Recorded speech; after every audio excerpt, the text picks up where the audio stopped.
அந்த பீகாரினுடைய அந்த special intensive revision இது தொடர்பாக உச்சநீதிமன்றம் வருகின்ற ஆகஸ்ட் 22ஆம் தேதி அன்னைக்கு அந்த நீக்கப்பட்ட வாக்காளர்களினுடைய அந்த பட்டியலை வந்து நீங்க வெளியிடணும் அப்படின்னு சொல்லியிருக்காங்க. முதல்ல தேர்தல் ஆணையம் வந்து எங்களுக்கு வந்து வெளியிடணும் அப்படின்னு எந்த சட்டமும் இல்லை அப்படின்னு சொல்லியிருந்தாங்க. இப்போ நீதிமன்றம் ஒரு இடைக்கால உத்தரவை கொடுத்திருந்தாங்க.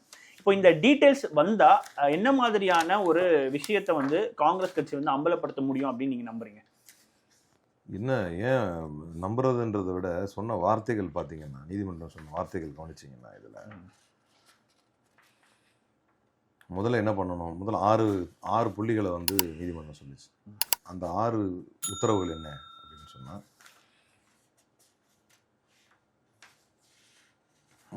ஃபஸ்ட்டு வந்து அந்த 65 லட்சம் வாக்காளர்களுடைய பேர்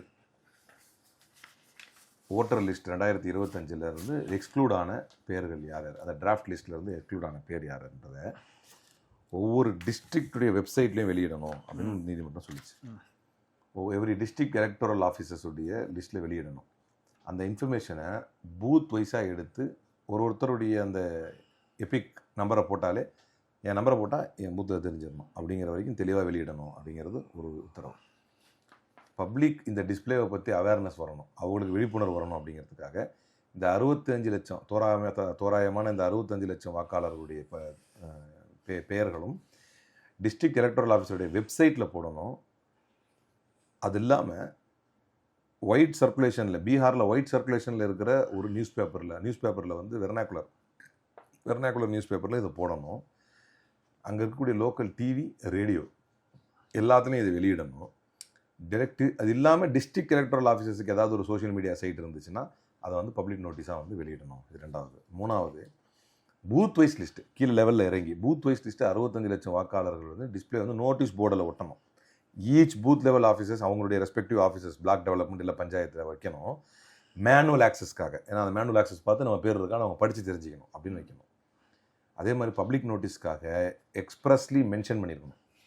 கிளியராக என்ன மென்ஷன் பண்ணியிருக்கணும் அப்படின்னா, அக்ரீவ்டு பர்சன், யாராவது உங்களுடைய வாக்கு இல்லை, உங்களுடைய பெயர்கள் இதில் இடம்பெற்றிருக்கிறது, உங்கள் பேர் இதில் இருக்குது அப்படின்னு சொன்னால், உங்கள்கிட்ட ஆதார் இருக்குது, ஏன்னா ஆதார் இன்க்ளூட் பண்ண சொல்லியாச்சு. இப்போ ஆதார் இருக்குது அப்படின்னு சொன்னால் அந்த ஆதாரோடு போய் தான் ரொம்ப முக்கியமான பாயிண்ட். அந்த ஆதாரோடு போய் நீங்கள் கேட்டால் உங்களுடைய பெயர்கள் மீண்டும் சேர்த்து கொள்ளப்படும் அப்படிங்கிற அறிவிப்போடு ஒட்டி வைக்கணும் அப்படின்னு நீதிமன்றம். ஸோ ஆதார் வந்து வேலிட் பண்ணணும் அப்படின்னு சொல்லிட்டாங்க.